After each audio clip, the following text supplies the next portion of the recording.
Hey you guys, I'm going to show you in this video how to start an LLC online. I'm putting it up.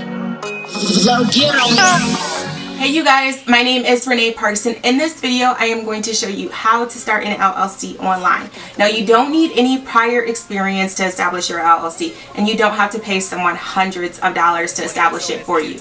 It's super easy, and I'm going to walk you through each step so that you can have your business up and running in no time. So let's hop into it. Now, step number one is going to be picking a business name for your LLC. The first step in setting up an LLC is going to be picking a business name. In most states, you cannot have two businesses with the same name. So you should consider performing a preliminary search before settling on anything permanent. Super easy. Just type it into Google and you're good to go. That's it. That's all. Now, step number two is going to be picking a registered agent. It is important for LLCs to have a registered agent. A registered agent must be 18 years or older and living in the state's address where they're chartered or doing any type of business. They essentially act as like the company's designated representative, and they're responsible for processing legal documents and handling lawsuits, subpoenas, and other things like that on the company's behalf. So you want to make sure that you pick a designated registered agent. Now, some companies that provide registered agent services for a fee. So essentially what will happen is the registered agent will provide the services as a registered agent, but there is a separate company. So basically you're outsourcing it. Now, you can usually find for most states a list of private service companies, registered sales agents, so to speak, that will act as an agent for processing the service for a fee, or a member of the LLC can act as a registered agent for the LLC. It's completely up to you. You can, in-house it or you can outsource it, but they do have to live within that state. Step number three is going to be obtaining a copy of your state's LLC Article of Organization. Now, Article of Organizations are public documents that serve as a way to actually form an LLC. Now, these articles list the business name, type of company, such as like an S Corp, C Corp, whatever the case may be, and then it also lists out the members who've signed on for responsibility within their respective roles, such as like management, if you're a registered agent, whatever the case may be, owner, whatever. Now, you want to keep in mind that an LLC operating agreement and articles of organization are two very different things. With articles of organizations, they must be filed with the state to actually form the LLC. And these documents, again, are public. You can file your article of organization online with the Secretary of State. Now, step number four is going to be preparing an LLC operating agreement.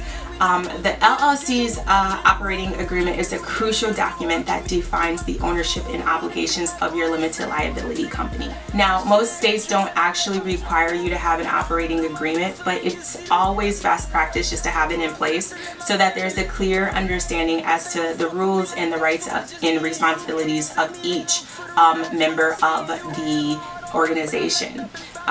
Just to kind of protect you down the road in case anything happens. You just never know. Business can get, a little bit nasty sometimes. So you just want to make sure you cross your T's and dot your I's, essentially. Okay, so yeah. Step number five is going to be creating an EIN.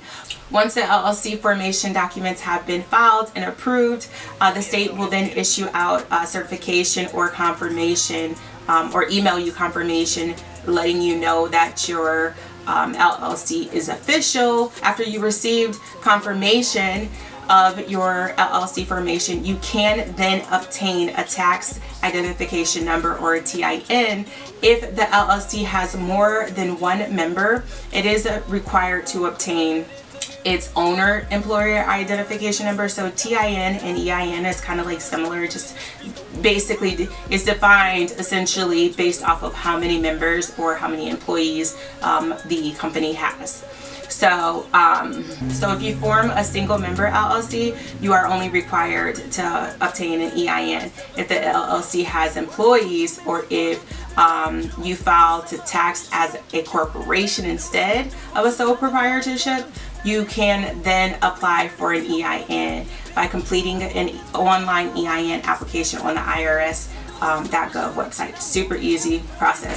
Step number 6 is going to be obtaining a business license. Now, business licenses are documents that each state requires depending on the type of business your company conducts and where it's actually located. So it's essential to check out whether the appropriate state agency to ensure that you are appropriately registered and have all the necessary licenses, and then, you know, of course, authorizations such as like permits if needed or if necessary, to make sure that you're operating in good standing. For this, if you do have questions or concerns, I definitely recommend you consulting with an attorney just to make sure that your business entity is set up properly, because you don't want to have any issues down the line.